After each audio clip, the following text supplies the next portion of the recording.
Hey guys, welcome back to another episode. My name's Chris, and tonight I checked out this Netflix movie called Intrusion, directed by Salky. It stars Freida Pinto as Mira and Logan Marshall Green as Henry. So the movie's about this rich couple who kind of build this elaborate house in this rural area, and then one night people break in and the husband ends up killing a few of these people.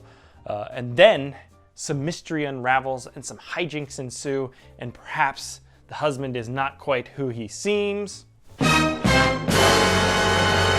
And then the most predictable storyline plays out and you're left thinking like, that was a very big waste of potential. So yeah, I wasn't a big fan of this thing. I mean, not to say there isn't a ton of positives, but I think most people will just forget them because of how unbelievably generic and predictable this storyline is.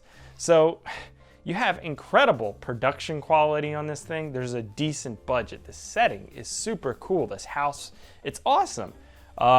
It looks fantastic. It's very well shot, very well edited. All the shots are really framed nicely. The lighting is great. The production quality is really good.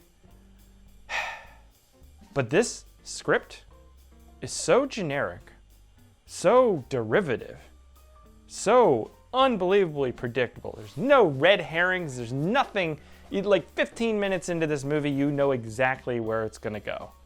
And it never deviates from there, and it's just waiting for the reveal. And it's kind of a slow burn too, which could work because it's about this woman starting to be suspicious of her husband. The problem here for me is that like it never feels like this woman is being betrayed by this partner she's had for years. Like, if you are with somebody for this long and you've went through all this traumatic stuff because they share this experience where she had breast cancer and she needed his help and he was there for her and all this stuff. So they have this very deep, what seems like, loving relationship. And while she's becoming suspicious of him, it's like immediately feels like the audience is supposed to think he's this crazy serial killer. Which, spoiler alert, he fucking is, but if I was in her shoes, I wouldn't immediately jump to that conclusion like the audience did, right? Because if I'm with my wife for 10 years and like all of a sudden I find out she's a serial killer, it would be such a betrayal and everything would be, my mind would be like racing with what our relationship even meant. But this whole time, you're just kind of thinking like, well, she definitely thinks he's kind of a serial killer. She's holding this knife like she's gonna stab him. She's unsure. As opposed to being like super confused about the situation or like super upset about it. That being said, Logan Marshall Green is a pretty great actor. I really like him in a lot of things. He kind of reminds me of Tom Hardy a lot of times in the way he looks. In this movie, he looks more like a granny when he's introduced, which was weird, but whatever. He's able to kind of shift around from where he's like empathetic and likable to creepy and serial killer-ish, like psychotic, all within the same scene and sequence. And that's a testament to one, I think, his acting, and two, the editing, where they're able to just know exactly how long to keep a scene and the tension build before switching the tone over. Not easy thing to do. It comes off pretty flawlessly in this movie. So what we have here is something we've seen like a billion times before. It plays out like a Lifetime movie.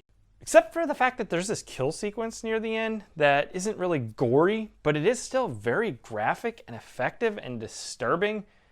And for an audience that is like a PG-13, like Lifetime kind of thing, it's a little much.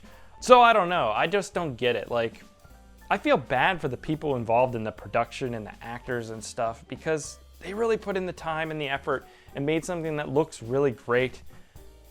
I don't understand why you would choose this script when it's so predictable and generic. It seems like a waste of time. We've seen this storyline so many times. Do something more original, or at least twist on it by the end. Nothing is unpredictable in this movie.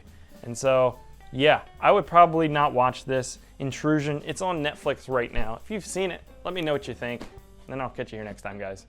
Goodbye. Hey guys, it's Chris. I know some of you already have a heads up over the others because you've already liked the video and subscribed to the channel. To me, it's like a no-brainer. Like, why wouldn't you do that? So like the video, subscribe to the channel, helps us out. Catch you here later, guys. Goodbye.